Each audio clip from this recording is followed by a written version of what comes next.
Welcome to ASL Chats, the weekly school esports program where we're this close to bullying Oxford to accept a Discord of gamers as the collective noun for gamers. I hope you've had a great week so far, and to all the Muslims fasting, I hope this month goes fast and well for you. We're running at full capacity with all the different events happening this week and also the final week of ASL fixtures. Not to worry though, we won't be going anywhere. As long as there's interesting esports news to cover, we will still be going on way after Term 1 is finished. Today's interview will be with Nick Holden, ACGL's co-owner and co-founder, and my co-friend. We will be chatting to him about Rocket League and African representation in it, but also African representation in various international games. If you were a pro esports player on an international level, Jason, what game would that be? Sure, that's a good question. Honestly, it would have to be Grand Chase, man. That anime 2D platformer fighting game. Like, I imagine the scene for that would be crazy, you know? Isn't that quite big in Brazil? Yeah, dude, it's like 300 players in total. It's crazy. But yeah, I'm in the top 300 for sure. The RLCS, or Rocket League Championship Series for Sub-Saharan Africa, happened this weekend. Basically every one of their victories thus far today. Labosh was these little cheeky passes in that they were able to squeeze through. And We went from the week before with 97 teams all the way down to 32 teams. They got divided into an A and a B pool, and from there we got our top 8. In that top 8, we had 2 South African teams representing, and the other 6 were a mix of Spanish, German, and some other European teams. The South African teams, we had Cosmico Esports getting knocked out in the 4th or quarterfinals against German team Bulletproof, and Limitless being knocked out by Spanish team Foot Esports in the finals. They made South Africa proud, but unfortunately we won't be able to be represented by a Southern African team in the RLCS.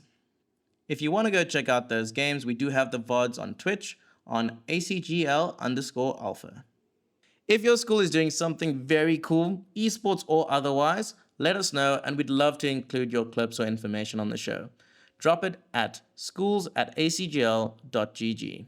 In terms of events, we went with ACET to Schoolscapes Cape Town, a tiny little conference that we held in Stellenbosch, where we introduced more schools to the platform, and hopefully because of that, we'll be seeing a lot more competitors in the second term. But if you are in somewhere else, maybe Joburg, we will be there this week. So hopefully see some of your teachers or maybe even some of your IT departments there. Following that, we will be in Durban, so just keep that in the back of your mind. Last week, we also popped into Paarl Boys High School, where we spoke to the students and the teacher about getting more involved in esports. It was an awesome occasion, and I'm really hoping that we can go back there and hold maybe a small tournament just to have a bit more fun and chat more in depth. Here's a short interview that we did with Eric van der Bijl, the grade 7 teacher from Parkfields Primary that we hosted for the Toyota Gaming Engine, having them play some EAFC.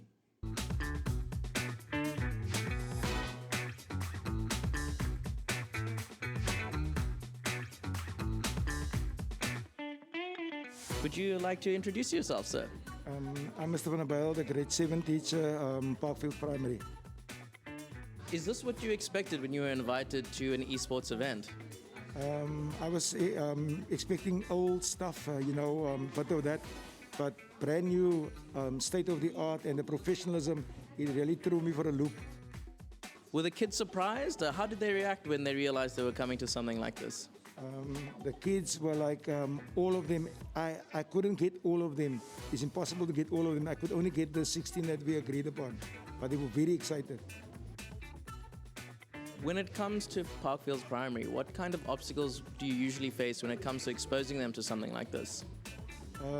The biggest obstacle is financial, because I personally don't drive, and to get money from the learners, because they must pay for their own transport. So that is in itself a very, very big obstacle. Well, then I'm happy we could assist in some way to get them here and hopefully get some kids to your finals, highlight them when in a place that really matters. Do you have any suspicions on who's going to be performing well today? If I must guess, I would say Taha, Ishmael, and maybe Udman. But that I would just be guessing. All right, well, we'll see if those predictions come true. Thank you very much.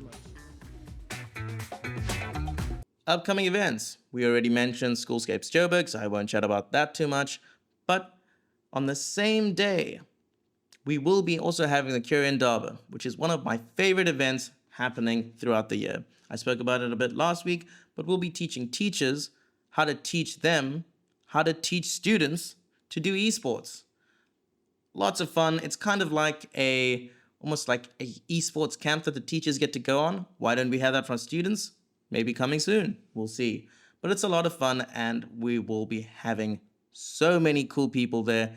The clips, videos, and interviews from that, I'm sure you're going to see over the next week, 2 weeks, months, maybe even years. But an amazing event nonetheless. Like, imagine like your teacher like whips you in a game of League of Legends. Like imagine. Well, I don't think teachers are allowed to whip students anymore, but, it could be good.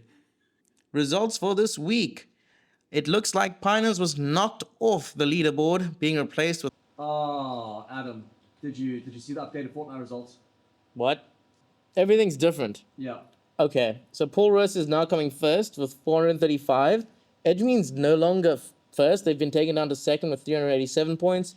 Glenwood third, 384. 3-point difference. Pinelands fourth. They were previously off the leaderboard. And D. Anker, 326 points, moving down from, I think, first from 2 weeks ago. I really don't want to reshoot that. No, fair enough, dude. I think just leave it in as it was. Load shedding has been beaten into submission, so we do have results from the last week that we can report on. On the Rocket League side, we had Zwartkorp Blaze beat Paul Roos Gymnasium C team 2-0 in a best of 3. On the Valorant side, we had Zwartkorp again, except this time take the loss against Crawford College Lone Hill, winning 13-7, putting Crawford College at the top of Group 1. Top of Group 2 is another Crawford College Lone Hill team, and then Group 3 is a Zwartkorp team, and finally, in fourth group, we have Glenwood High School. On the EAFC side, we have Radar April from Think Digital Academy, who won his match against PWRS_X-Dizzy Ngolo. You might remember that name from episode 1, and we don't really like to pick favorites, but I did want to mention Radar's match because he just got signed by Goliath Gaming. Goliath Gaming, we are looking to hopefully have him on the show sometime soon, but let's see what his availability is like. Be sure to check out the game streamed this week. As usual, we have Fortnite Tuesday, Wednesday, Thursday. It will be the last week that they will be playing Fortnite. And then on Tuesday, we have Rocket League. It will be Paul Roos Gymnasium versus OS Moort. That will be an insane game, and I'm really looking forward to that. And then on Wednesday, in terms of Valorant, we have Zwartkorp versus Linden, obviously after our Fortnite match. Let's check out one of the game-winning moments from Fortnite last week, and then we'll head straight into our interview with Nicholas Holden. Quickly up in a new corner, try to get off angles, and he makes an effect and immediately takes out FN Clip, and as duo raining death from above, now pressurizing builds against their opponents. Want to still make sure that they cover each other, because 6 people alive, 5 people alive. We're down to our final 3. Alt, look at the advantage that they have. The rest of the team's on the side of a mountain. They have to waste materials. They have to be out in the open to try to get up. And Cappy can go ahead and just beam these guys that come through. Beautiful shotgun shot from Cappy. Tries to spray through the wall. Gets the elimination by spraying through the wall. We're down to our top 2 teams. A 2v2 situation. There's a big shotgun shot on one. That's going to be one knock. Looking for the finish right now. Beams come through. And there it is, Cappy Booker. Cappy managing to clap it out. Caddy are also going to be there. Look at the kills. That's 25, Alt. 25 and a victory royale. Welcome back. We're here with Nick Holden, ACGL's co-owner, co-founder, and co-desk friend. It's an honor to have you on the table. How else would you humbly describe yourself? Vertically challenged and excited that I'm not horizontally on this table, but glad to be here nonetheless. Fantastic. Today we're chatting about the opportunities and understanding what that looks like for esports players in Africa as a whole, what the path to international might look like, especially coming down from RLCS this weekend. Extremely exciting event, and it's really cool that we can do something like that in South Africa. So I think maybe starting off chilled, did you watch the games and did you have a favorite team going into the series? Well, I'm a big supporter naturally of the South African orientated teams wherever possible. I think from overall series, wanted to be able to see a bit more from them. Always fighting for those top spots and containing wherever they can.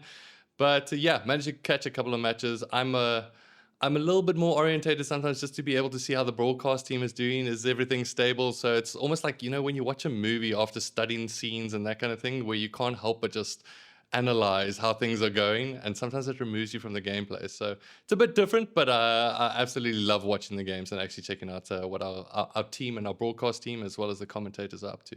100%. And do you have any hours in Rocket League yourself, or purely a COD man? I do have some hours in Rocket League. Started out early days, but didn't really amount to much other than just trying to do some boosting and some air tricks that never really landed. So yeah. Okay, so no global elite or anything from here. Would you say you had a highlight player from all the teams? Anyone you really like to follow from the South African side?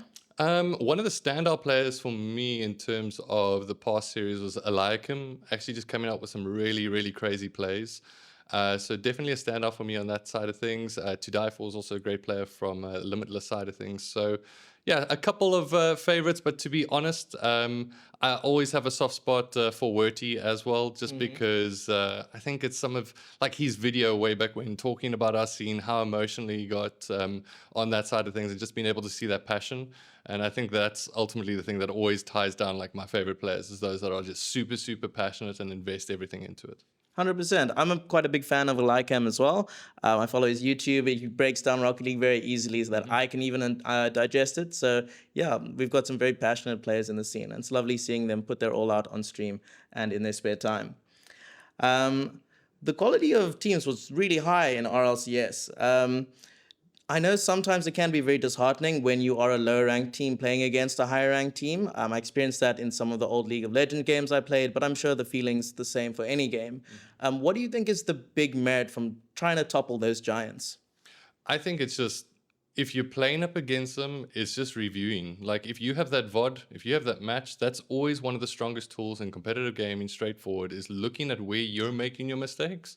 And then ultimately, how is your opposition punishing you off of those mistakes? So it's the micro change that you make. I mean, sometimes you'll get decimated like 10-0, whatever it might be. But I think it's those micro defining moments that you can pick up a lot of the big changes of how you can actually even take your matches differently. So VOD reviews up against those big teams, I think that's just a resource tool that you can practically see, okay, where's my level differentiating from my opposition?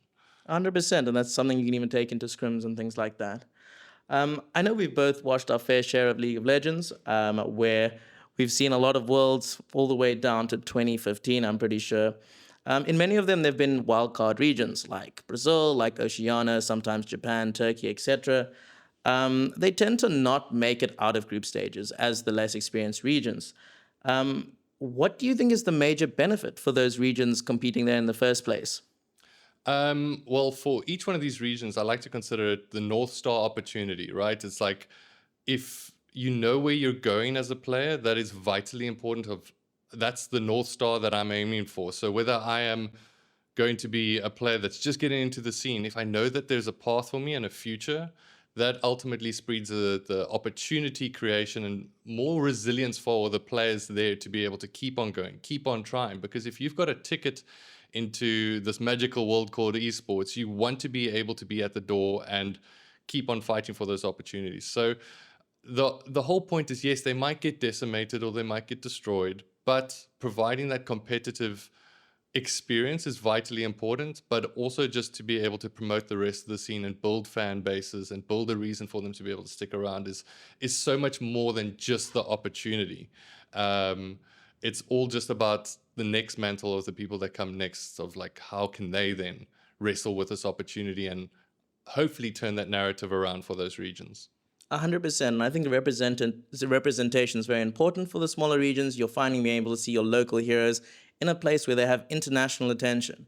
I mean, everyone loves an underdog story as well. I remember when I believe the Brazilian team, I'm going to forget the player's name, but he was an ADC carrier, and I'm sure I'm going to play a clip on the screen or something now. But when they made it and won against some Korean teams, and the stats are, I'm getting a bit lost here, but it was an amazing story seeing people from multiple nations coming back and supporting the underdog, the Brazilian team, and everything like that. Yeah.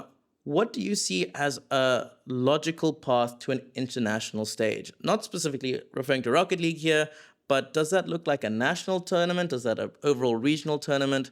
When you just take a random game, and I'm not trying to look for a specific, what do you think makes the most sense into getting them to that international opportunity? So when you have, as I mentioned, that North Star opportunity, the biggest thing is how far can you actually get it to go? I think that's the biggest question here, is that if that can provide opportunities for other communities, and not necessarily other game communities, I'm talking about other regions or other universities or schools, it's like, how do we bring that together to be able to at least provide that path and that conversation from a wider level, especially when it comes down to Africa? I mean, we get left out of a lot of international opportunities. We all know this.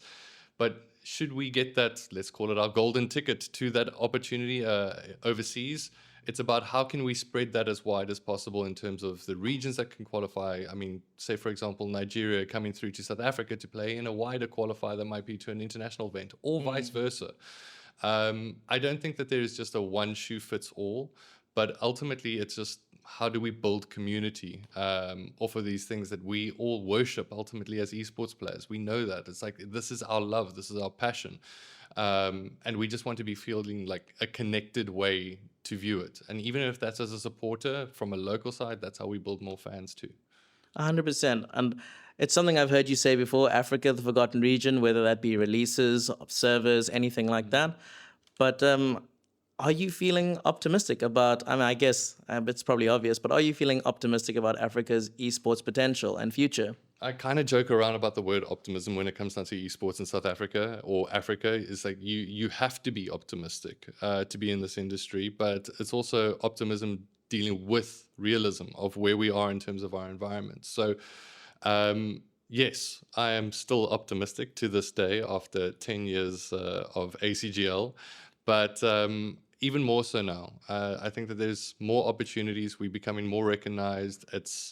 It's easier for brands to be able to commit to this space because I think from their side of things, they're seeing tangible companies like ourselves that have been lasting for a long time. And I mean, Adam, I look over to ultimately you on the schooling side of things. It's like, that is very tangible. We've got a big school league. We've got the surge of players now coming through the ranks, and that translates then into universities. It translates into the public side of things. This is now not just something that some people that were privileged enough to be able to play at one point in time. It is something that is ingrained in certain schools and a part of that system, and hopefully going to be a part of more schools too. So very optimistic about our future. I kind of hope I get to see it all as well, if that makes sense. I think we've got so much room ahead of us, but we'll do our part to be able to try and make that happen too. 100%. And my last question that follows on from that, what do you think is Africa's next step into esports? What do you see as the next way that we break out into international? I think it's by doing what is being done at the moment, is building and continuing, like, we always rely on structures. Repeated regular play of high competitive standard is vitally important. We need more international opportunities across the board in terms of the titles that we're running, and that one hand feeds the other. It might not be an immediate solution where we come into the scene and make a huge kind of, we're here to take over kind of thing. But there's some players in their own right doing that. I mean, Jabim, Goliath Gaming, we chatted about him a little bit earlier as well. He's just flown overseas as well to be able to compete, and there's some other players doing some fantastic things as well. But we don't want that just to be the exceptions. We want that to become more regular and for people to be able to tie into these opportunities. So yeah, that's about it from my side. Thank you so much for your time, and we hope you have a wonderful day. Cheers.